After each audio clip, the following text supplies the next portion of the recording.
기독교 기초교리 7번째로요. 죄론 첫 번째 시간 들어가 있습니다. 죄란 무엇인가? 우리는 계속 기초교리로 공부하고 있어요. 그래서 서론, 실론, 기도론, 성경론, 사탄론, 죄론 7번째 이렇게 나가고요. 앞으로 이제 계속 이런 순서로 이제 다루려고 합니다. 죄란 무엇인가? 이제 죄의 기원이 있거든요. 이 죄의 기원은 인간을 창조하시기 전에 하늘에서 일어났어요. 하늘 천상에서 천사 장이었던 루시퍼가 하나님의 보호자를 이제 넘봄으로써 천사 그룹의 3분의 1을 자기 편으로 이제 유혹을 했습니다. 자기 편으로 만든 다음에 하나님을 반역한 거죠. 이런 사탄의 범죄로 인해서 사탄은 하늘에서 쫓겨납니다. 그래가지고 이렇게 그 밑이 보이지 않는 끝없는 무적행으로 내어 쫓겼어요. 그런데 성경에는 이제 이런 내용이 나와 있지 않지만 그 비하인드 스토리 같은 거는 이제 다른 이제 이렇게 책을 좀 이제 보면은 이거를 좀 알게 되겠더라고요. 제가 몇 년 전에 그 밀턴의 그 신라원이라는 책을 참 궁금하더라고요. 그래서 이제 신라원이라는 책을 보니까 이 하늘에서 범죄함으로 무저갱으로 이렇게 떨어진 추락한 이 사탄이 그 무저갱에서 그 과정에 이제 그 신라원에 나와 있더라고요. 아주 뭐 별 안간힘을 다 해가지고 인간이 거주하는 에덴 동산까지 마침내 침입을 합니다. 그 에덴 동산에 사탄이 있었던 게 아니에요.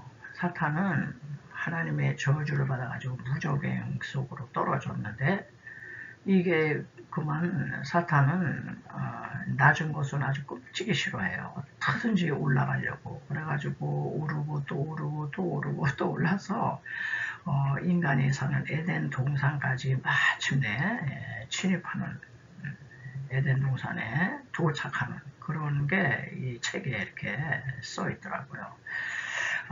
그래가지고 에덴 동산까지 침입하는데 성공을 합니다. 그리고 아주 하와에게 아주 치밀하게 이제 접근을 해가지고 자신의 이 죄의 독을 인간에게 불어넣지요. 그래가지고 인간에게 죄를 이제 전가시킵니다.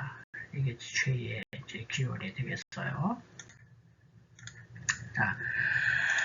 그래서 루시퍼가 죄를 이 우주에 이제 끌어들여가지고 사탄의 유혹을 받고 제한을 받아들인 인간은 그 죄를 세상에 또 다 이제 퍼뜨리게 된 거예요. 뭐 아담의 후손을 오고는 세대 속에서 뭐 죄를 끊어낼 수가 없죠.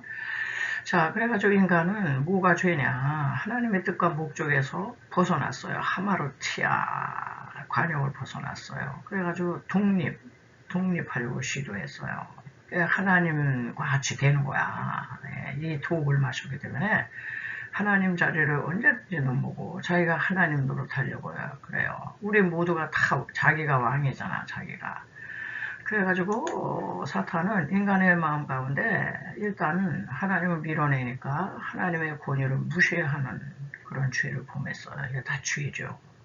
권위 무시를 하게 되니까 하나님을 불신하게 되고 불신하게 되니까 모든 하나님의 그 뜻과 말씀에 회의를 품어요. 끊임없이 회의를 품다가 마침내 하나님의 사랑까지도 의심을 하게 됩니다. 그러니까 사탄 루시퍼가 아주 완벽하게 승리한 거예요. 한 인간을 죄로 그냥 뭉쳐지도록 이렇게 이제 시작이 된 겁니다.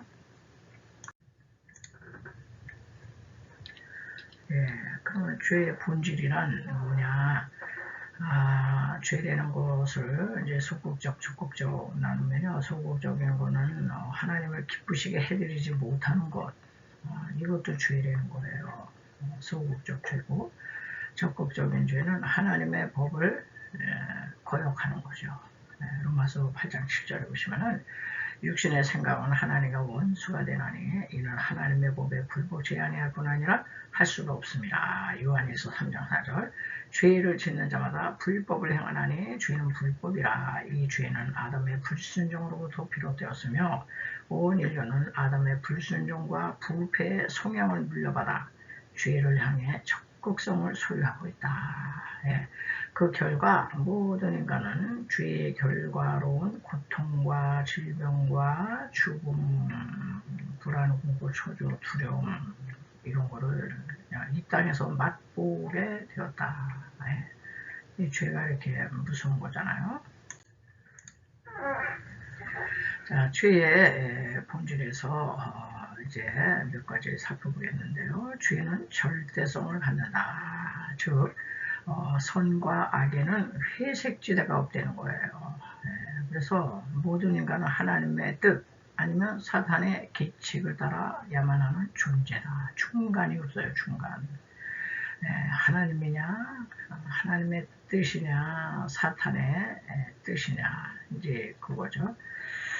또 두 번째는 죄는 반드시 죄에 대한 책임과 죄가 가져다주는 오염을 동반한다 그랬어요. 로마서 6장 23절에 죄의 삭은 사망이에요. 사망. 하나님의 은사는 그리스도 예수 우리 주 안에는 영생이니라. 죄에 대한 책임. 죄가는 그냥 사망이에요. 죄의 삭은 사망이지.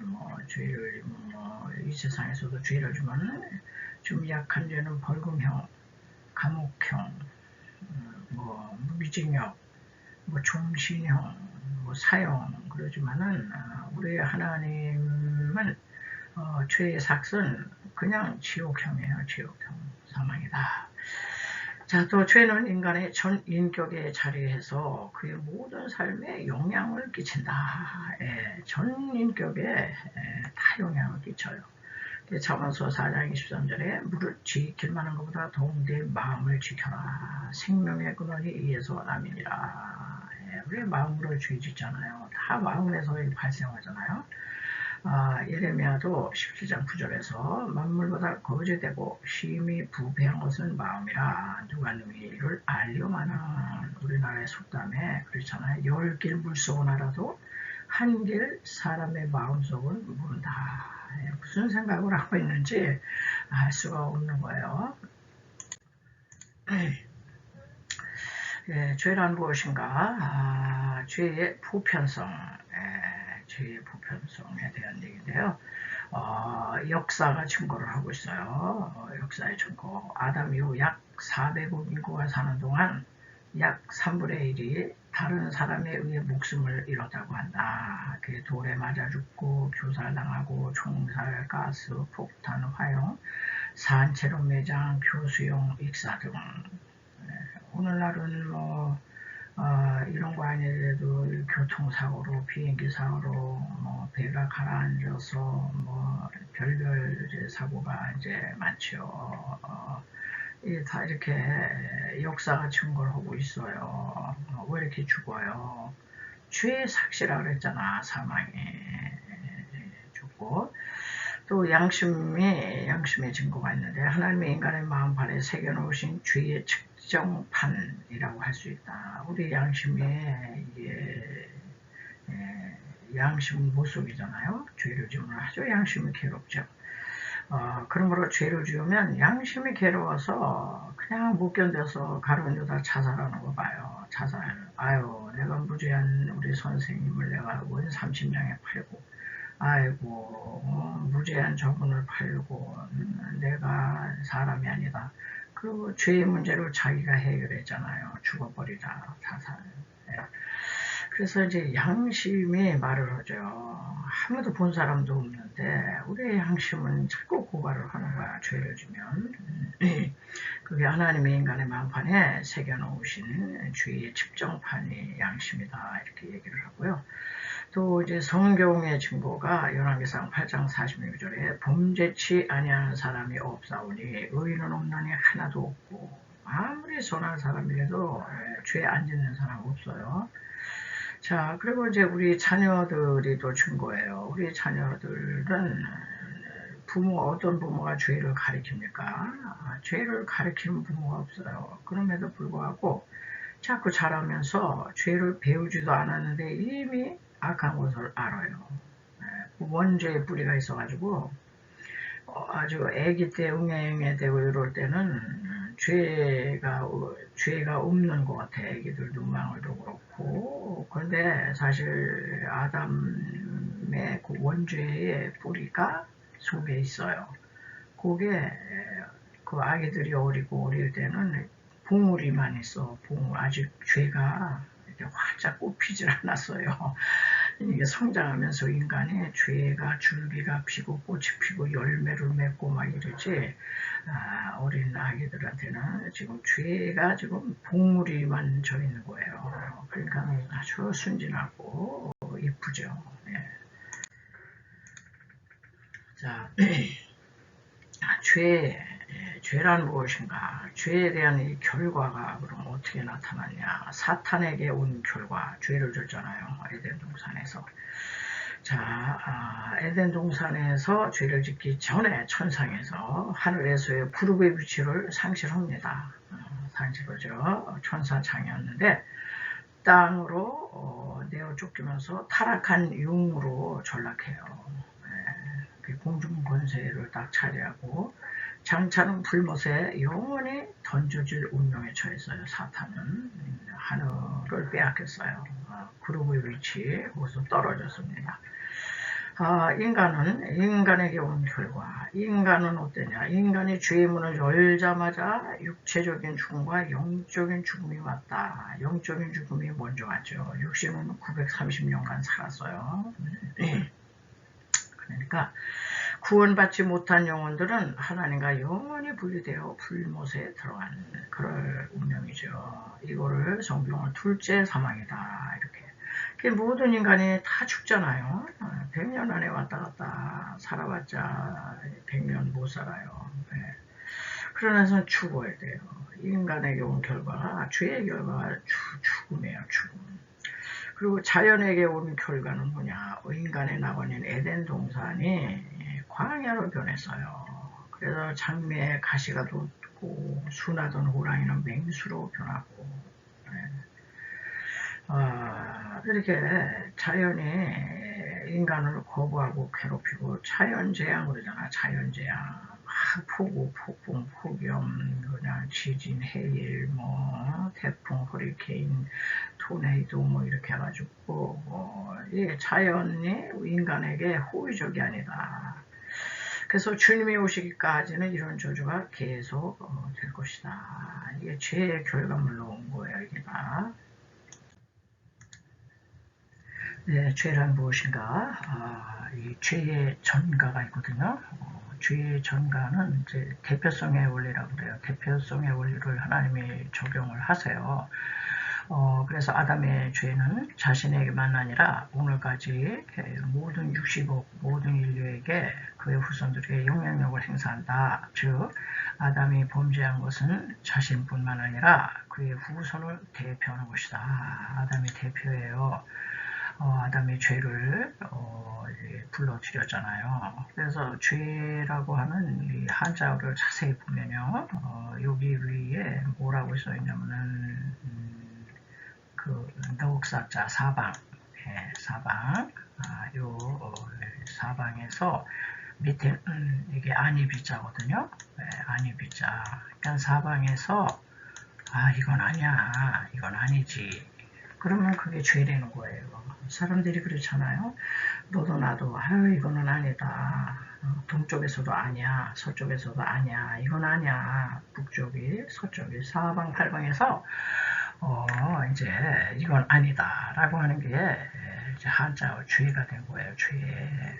참 한자어가 재미있습니다. 보니까 자, 그래서 성경에 이제 관련 기조를 보니까 로마서 5장 18절에 한 범죄 아담이 말미암아 많은 사람의 정죄에 이른 것처럼 의의 한 행동으로 생명에 이르렀느니라. 그러므로 한 범죄로 많은 사람이 정죄에 이른 것 같이 여기 의가 나오고 있어요. 여기 의가 오르르인데 우를 의의 한 행동으로 말미암아 많은 사람이 의롭다 하심, 칭의의 교리가 여기서 나오거든요. 의롭다 하심을 받아 생명에 이르렀느니라. 한 사람의 순종치 아니함으로 많은 사람이 죄인됨과 같이 한 사람의 순종하심으로 많은 사람이 의인이 되리라. 의인이 뭐냐, 디카이오스라고 그래요, 헬라어로. 그래서 이 범죄에 떨어진 이 죄, 사방팔방에서 이건 아니다 다 정죄하는 거죠. 이 죄를 지었는데, 이제, 그 다음에 마지막 아담이 오셔서, 오를 한 사람이 순종치 아니함으로 많은 사람이 죄인으로 떨어졌는데, 한 사람의 순종, 대표성이에요. 한 사람 첫 아담이고 한 사람의 순종을 이제 둘째 아담 예수 그리스도죠. 예수 그리스도의 순종하심으로 많은 사람이 의인이 된다. 우리는 의인이 아니에요. 그런데 예수님을 믿는 순간 의가 생겨요. 이 의가 생겨가지고 이 죄를 맑게 씻어서 하얗게 신눈보다 더 깨끗하게 양털보다 더 희게 그래가지고 우리를 하나님께서 보실 때는 너희들 디카이오스야 한 번도 죄를 지은 적이 없는 것처럼 그렇게 만드신다는 거예요. 그래서 요게 한자어에 요 의자를 잘 보시면은요, 요 위에 있는 요게 이제 양의 뿔이거든요. 양인데 우리가 어린 양이잖아요. 어린 양이고 그리스도께서 어린 양으로 오셨어요. 그런데 요 밑에 이렇게 된 게 이게 나아거든요. 나 자신의 자아를 어린 양 밑으로 너희 자아를 내려놔. 어린 양 밑으로 예수님 밑에 굴복을 해. 그게 의야. 그게 예수님을 믿는다는 이제 의미가 이겁니다. 그래서 죄인이었던 우리 죄가 맑게 씻어져 가지고 이렇게 하얗게 한 번도 죄를 지은 적이 없는 것 같이 디카이오스로 만들어 주신다. 이 대표를 잘 우리는 선택을 해야 돼요. 우리는 태어나자마자 첫 아담의 이 죄에 속했는데 이제 둘째 아담 예수 그리스도의 편으로 얼른 우리가 옮겨가서 그분을 영접하고 믿으면은 이렇게 의인이 된 거예요. 우리가 참 재밌습니다. 자, 그래서 이제 죄의 전가가 어떻게 되냐. 대표자의 원리를 하나님께서 이제 적용하시거든요. 그래서 이 대표자의 원리는 인간의 생활 전반에 흐르고 있다. 그래서 사실 모모의 대표가 된다는 건 굉장히 영광스러운 거거든요. 아주 이거는 영광스러운 거죠. 영광 자체인데 그렇지만 모든 좀 책임을 져야 하는 이게 있어요. 책임 추궁을 대표에게 하잖아. 그래서 우리가 이 지상에서 우리 하나님을 섬기는데 하나님께서 지상에서 인간을 천국이냐 지옥이냐 이거를 가름하는 기관이 다른 기관이 아니에요. 교회예요. 교회. 교회를 세우셔가지고 십자가를 세우셔서 이제 교회의 대표로 이제 목회자로 세우셨어요. 그렇기 때문에 아무리 성도가 똑똑하고 그냥 박학다식하고 무슨 경험이 많고 별거 다 해도 여러분 대표는요 그런 사람이 아니에요. 돈 많이 있고 그 대표 아닙니다. 하나님이 세우신 이 목회자의 권위 밑에 딱 순종을 해야 돼요.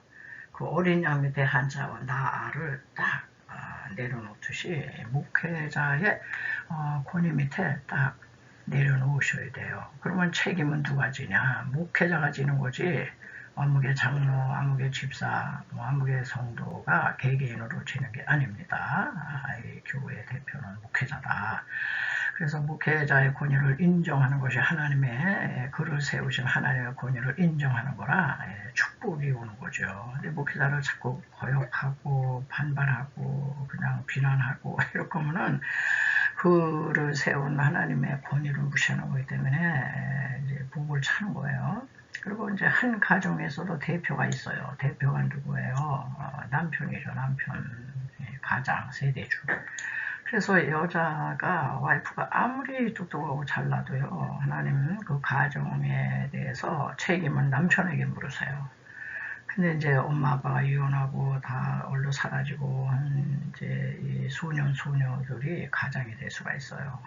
이게 굉장히 서글픈 일이죠. 그리고 국가에서도 한 국가의 이제 대표가 누구예요? 대통령이세요, 대통령. 국민이 이제 뽑은 거잖아. 국민 전체의 그 권위를 그 대통령에게 이렇게 위임했기 때문에 모든 이제 대통령이 영광스럽기도 하지만 모든 국가에서 일어나는 모든 책임은 대통령에게 있다. 그래서 우리는 국가 지도자를 위해서 비난하기보다는 기도를 해야 돼요. 그리고 이제 뭐 아시안 게임이니 올림픽 뭐 이런 거에 보면은 국가를 대표해서 나가는 선수가 있어요. 그래서 국가 대표 선수가 막 금메달 따고 이러면 온 국민이 자기가 딴 것처럼 그렇게 좋아하고 기뻐하는 게 그가 금메달 딴 게 내가 딴 거다. 이렇게 대표잖아, 대표. 이렇게 되는 것처럼 오늘 이제 죄론 이제 첫 시간인데요. 죄라는 게 하여튼 들어와가지고 인간의 전반적인 삶의 전반에 아주 너무너무나도 이렇게 어렵게 해놨어요. 그래서 이제 오늘은 여기까지만 하고요.